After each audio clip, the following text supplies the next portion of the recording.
question de la lutte contre le réchauffement climatique en RDC reste une des priorités des autorités gouvernementales. Et à ce sujet, la grande rencontre attendue pour le mois de décembre à Paris et dans la RDC prendra part se profile déjà à l'horizon et les préparatifs sont en cours. Évaluation du processus électoral. Près de 500 jeunes futurs observateurs ont échangé avec les membres de la CENI sur la question. Ces jeunes sont suffisamment outillés sur le déroulement des élections. Grande soirée culturelle Bisso, c'est déjà ce soir dans l'enceinte de B1 Télévision. Et en prélude de cette manifestation de grande envergure, les habitants du quartier d'Elvo, dans la commune de Ngalema, se sont réveillés hier matin sous les bruits des balais, brosses, râteaux et autres matériels pour assainir la route.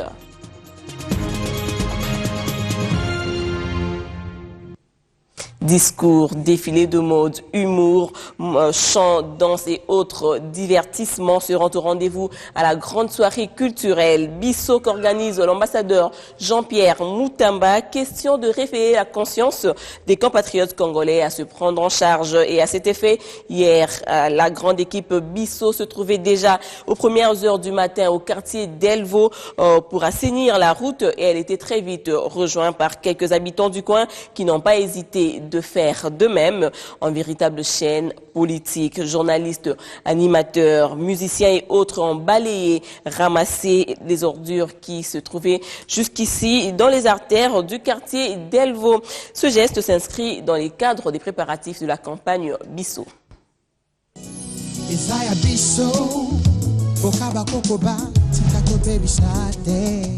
Avenue Route de Matadi, tronçon météo triangle pigeon dans la commune de Ngalema. Un axe en proie à des embouteillages pendant les heures de pointe. Ce tronçon, comme la plupart dans la ville-province de Kinshasa, n'échappe pas à l'insalubrité. C'est l'endroit choisi ce samedi par la campagne d'éveil au patriotisme Bisso, avec son initiateur l'ambassadeur Jean-Pierre Moutamba, pour lancer les activités d'assainissement Bopetona Bisso 5e édition. Ce tronçon compris entre l'arrêt météo et maternité était pris d'assaut par tous ceux dont le cœur est captivé par cette initiative. Balais, bêches, râteaux, tout était mis à contribution pour rendre l'endroit propre. C'est un engagement citoyen. Nous, de Kinshasa, nous avons l'obligation de travailler pour l'amélioration de notre environnement, pour l'amélioration de notre cadre de vie. Nous envions d'autres pays parce qu'ils sont propres, tout simplement. Il y a de l'éclat quand on arrive en Europe, en Afrique du Sud, ça et là, dans le monde.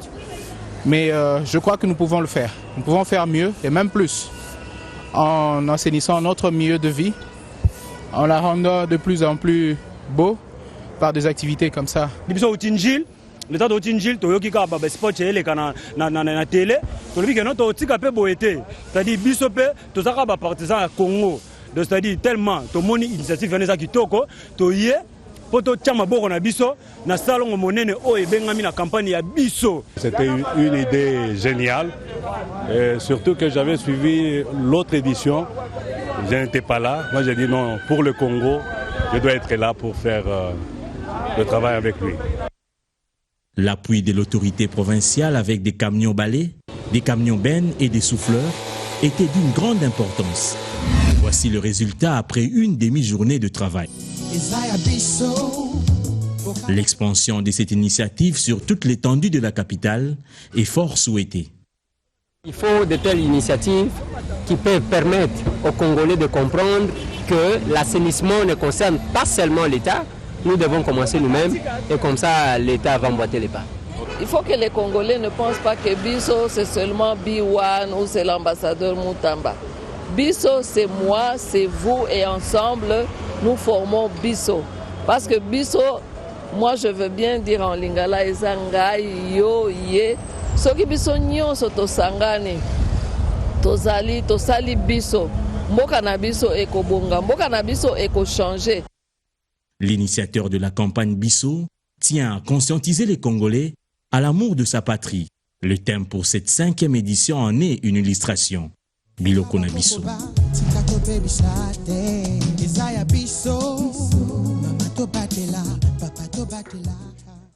Chose promise, chose due, le gouverneur de la ville de Kinshasa avait lors de sa rencontre avec l'équipe restreinte de Bisso promis son accompagnement dans toutes les activités d'assainissement à travers Kinshasa. Les engins de l'hôtel de ville ont été d'un soutien considérable lors de cette activité de salubrité à Delvaux. Je vous propose d'écouter ici les propos d'André Kimbuta.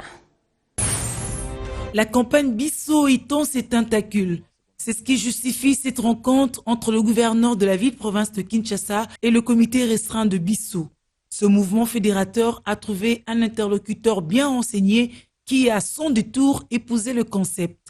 Pour le premier citoyen de la ville, cette démarche rencontre la priorité de son gouvernement. C'est tout ce que j'attendais depuis 2007. Il y a un grand chantier dans notre pays qui est plus important, ou bien, disons mieux, aussi important que tous les autres chantiers. C'est la mentalité que nous devons absolument changer. Alors, l'action de Bisso est combinée. Non seulement ils veulent que leur ville Kinshasa, que notre ville Kinshasa soit propre. Parce que vous savez que j'ai toujours dit, la propreté soigne l'être humain et la saleté tue. En plus, il y a cette grande sensibilisation citoyenne. Pour André Kimbuta Yango, l'action citoyenne de Bisso est salvatrice pour un Congo à l'heure de la reconstruction des mentalités. Faire connaître aux Kinois et Kouinois, à travers la ville de Kinshasa, toute la République, leurs droits, leurs obligations. Et cette sensibilisation va aider les Kinois à discerner le bon du mal, va aider les Kinois à poser le vrai geste, le geste propre. Un déchet, on le jette dans une poubelle. Et c'est cette gestion de proximité qui nous est très chère. C'est pourquoi je dis la ville va accompagner et Kimbuta va s'impliquer. Mais c'est leur initiative. À tout seigneur, tout honneur. Il fallait bien trouver du répondant d'abord dans sa propre ville avant d'aller plus loin. Ainsi, c'est au tour de Bilo Konabisso, thème retenu pour Bisso 2015, que vont s'inscrire les différents programmes. Et pour se rassurer de l'entretien du travail abattu par la population, notre équipe est descendue sur le lieu quelques heures après faire le constat. Visiblement, la population a compris le bien fondé de cette action patriotique et l'on espère que ce geste pédagogique posé suscitera le même esprit chez plus d'un Congolais qui emboîteront le pas. Nous y reviendrons à la fin de cette édition. Assainissement à Binza Delvaux, assainissement également à Yolo-Ezo, cette fois-ci par les militants du PPRD, un assainissement qui a connu la participation du secrétaire général Henri Mova-Sakani et qui est allé sur le lieu déposer des matériels reçus des mains de la jeunesse du PPRD, question de manifester leur engagement dans la lutte contre l'insalubrité. Ce sont des jeunes du PPRD déterminés, venus à masse au siège du parti manifester leur engagement. Engagement qui consiste non seulement à accompagner le secrétaire général Henri Mova-Sakani dans sa délicate mission, celle de redynamiser les activités du parti, mais aussi de contribuer matériellement pour la prospérité de leur formation politique, le PPRD. Et pris d'épée et de courage, ils ne sont pas venus main vide. Dans leur gibecière, des sacs de ciment, des brouettes, des râteaux, des coupes-coupes, des bêches, ainsi que plusieurs chaises en plastique, offerts au parti. Que désormais, sous votre direction, nous allons nous organiser pour apporter au parti un plus. C'est mobiliser pour le parti, c'est cotiser pour le parti, travailler pour le parti. Émerveillé, Henri Mova-Sakani, qui a réceptionné le matériel, a remercié cette jeunesse pour son sens élevé des responsabilités et d'autoprise en charge. Mais c'est là où je vous rends hommage. Et ce que vous faites aujourd'hui, à travers cette mobilisation des jeunes, à travers cet acte si positif, faites en sorte que cette ambiance soit la nôtre tous les jours. Juste après cette cérémonie, le secrétaire général est allé à la rencontre des militants en train d'assainir le rond-point Ezo, Il a remis au fédéral du PPRD Founan des coupes-coupes, de bêches, de brouettes, de matériel, récemment reçu auprès de la jeunesse. Nous vous le disons en titre, mobilisation pour les élections démocratiques apaisées et transparentes en RDC. Près de 500 jeunes, tous futurs observateurs de l'Union des pays, ont échangé avec les membres de la CENI. Au menu des discussions, l'évaluation du processus électoral en cours. 500 jeunes issus de l'Union nationale des paysans, futurs observateurs électoraux, viennent de prendre part à une matinée électorale organisée à la Maison des élections sur le processus électoral en cours. Le parcours actuel, les défis de cette nouvelle administration électorale et ses réalisations, tout ce point, des points qui ont été passés en revue par les conseillers principaux de la Commission électorale nationale en charge de la communication et des relations publiques. La santé du calendrier électoral, les défis liés au financement, la problématique des élections municipales, urbaines et locales, des points aussi abordés avec la cible. Des échanges fructueux en vue d'opérer un choix responsable. Nous avons voulu que nous-mêmes, qui sommes paysans, nous allons élire et que nous sachions comment ça se passe et que nous soyons nous-mêmes observateurs, à l'instar de Centre Carter, à l'instar de l'Union européenne, afin de crédibiliser ce processus électoral. C'est pourquoi nous sommes approchés de la CENI, que les officiels nous expliquent et qu'ils forment les paysans qui seront présents pendant tout le processus électoral. Il y a certaines vérités que nous ne savions pas, il a décortiqué ça et nous sommes très heureux qu'il a pu organiser cela et nous le demandons que ces initiatives soient continuelles. Dans notre pays, on n'est pas souvent informé. Alors la CENI doit s'assumer à informer avant que ça lui soit tard. Il a fallu en fait s'engager à de telles initiatives parce qu'il y a des choses qui sont dites ici et que nous n'avons jamais apprises. Outillés, l'on pourra désormais compter sur l'expertise de ces derniers dans le suivi du processus électoral avec des critiques positives et constructives pour des élections crédibles.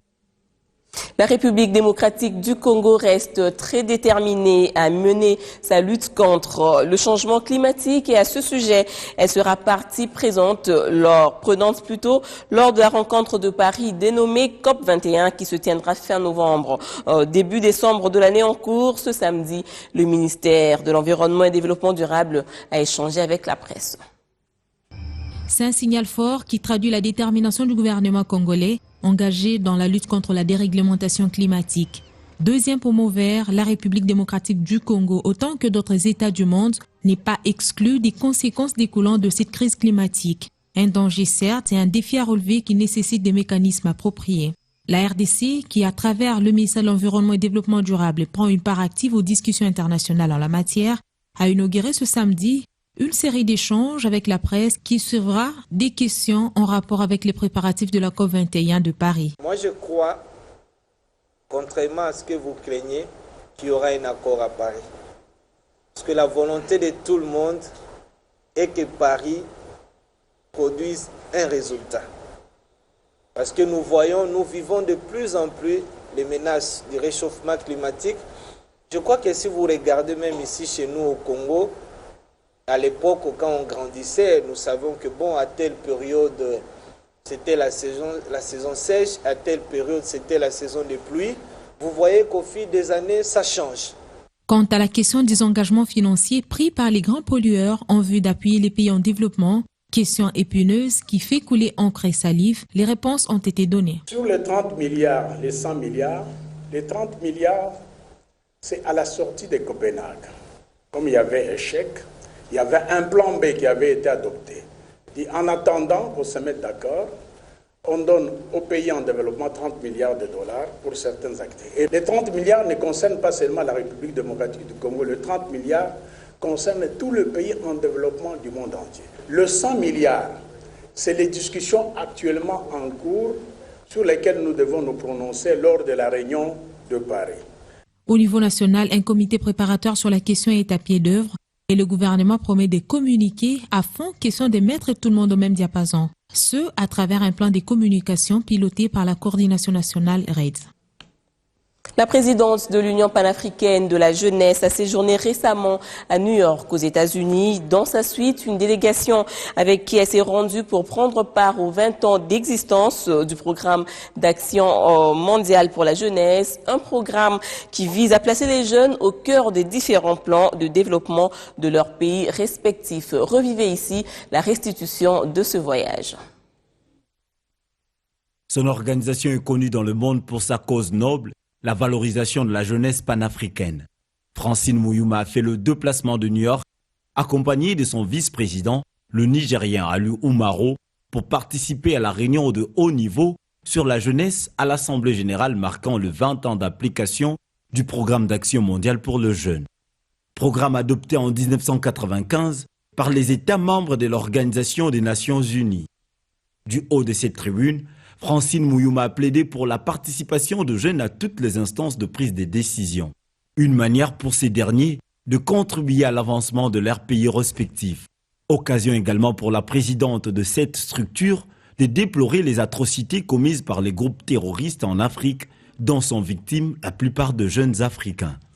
Dans un autre volet, Francine Mouyouma a échangé avec plusieurs partenaires de développement de jeunes afin d'élaborer des projets au profit de ces derniers.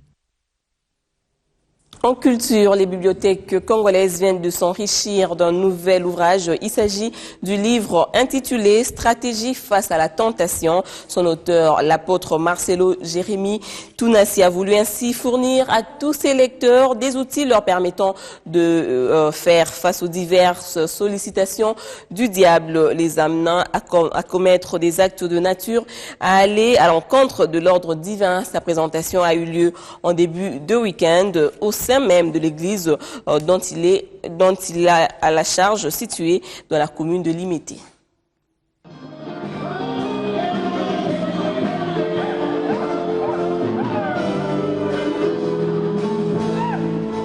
Stratégie face à la tentation. C'est là un ouvrage de 199 pages, premier tome, fruit d'une expérience réelle que l'auteur a voulu partager avec un plus grand public. Le pasteur Marcelo Jérémy Tounassi se veut être ainsi porteur d'un message salvateur, outillant l'homme des pistes pouvant l'éviter à se retrouver entre les pièges de l'ennemi. Véritable message adressé à la nation. J'ai voulu partager aux autres ce que Dieu m'a révélé en secret, des principes que j'applique personnellement, qui ont marché et que j'ai voulu transmettre aux autres. Il est impossible qu'une nation prospère sans que les autorités, les dirigeants vivent dans la sainteté. C'est pourquoi je leur recommande ce livre. J'ai parlé de la cupidité, j'ai parlé de l'impudicité, j'ai parlé de la justice. Et une nation ne peut être bâtie que par des leaders qui dominent le péché, qui dominent le mal. La sanctification a un prix, il faudrait le payer. Mais comment y parvenir? C'est à cette question que répond cet ouvrage qui vient ici confirmer la sainte doctrine de Christ sur la participation active de l'homme à son plein salut. Ce que le livre apporte de plus, en fait, c'est le renforcement. Dans la foi, le renforcement dans les valeurs chrétiennes. C'est un livre qui résume toute la vie d'un chrétien. Comment est-ce que le chrétien peut se conduire pour que sa vie soit une vie pleine de bonheur. Il nous apporte le comment. Puisque généralement, nous avons été habitués à nous dire ne touche pas, ne fais pas, ne vois pas, ne regarde pas. Mais on ne nous a jamais dit le comment. Et je pense que ce livre nous apporte le comment. Un livre qui sera bénéfique à tous, chrétiens ou non chrétiens. Son contenu devrait servir d'une manière ou d'une autre. Je pense que la tentation n'est pas faite pour les chrétiens uniquement. Nous tous, nous sommes tentés d'une manière ou d'une autre. Quand vous sortez de votre maison et que vous avez un caillou devant la maison, vous pouvez trébucher quelle que soit votre foi. Donc ce livre ne vient pas pour les chrétiens, il vient pour nous tous, afin de nous épargner de tomber dans le péché. Il faut vraiment que les personnes s'en imprègnent. Parce que si c'est juste pour lire, sans vouloir changer, il n'y aura rien qui changera. Il faut vraiment que les gens aient soif de ce changement. Dédicace spéciale à tous les premiers acheteurs. Le livre a été présenté dans un contexte où l'occasion était également d'exhorter l'Assemblée à l'amour du Christ. Le tout sous un air musical.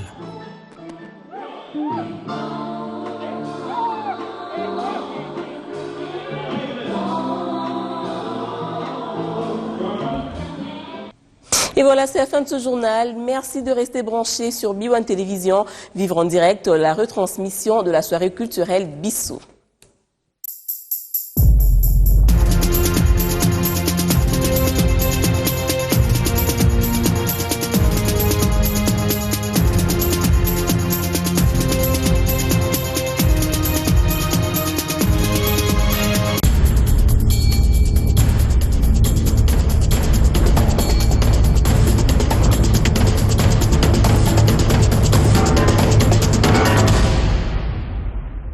Hey, ndeko okobima na tongo okotoka boye.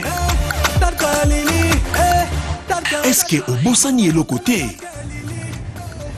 Pas chauffé dem sana mutuka no solo moi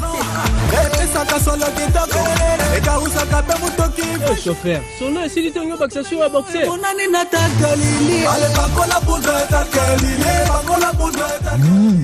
C'est qu'il y a un ndeko boxeur et yebana.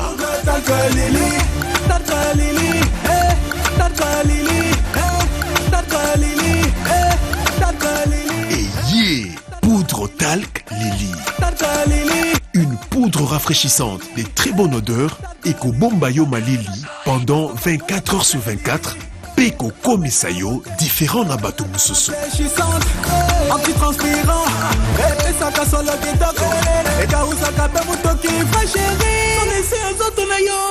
tu sens bon ma chérie.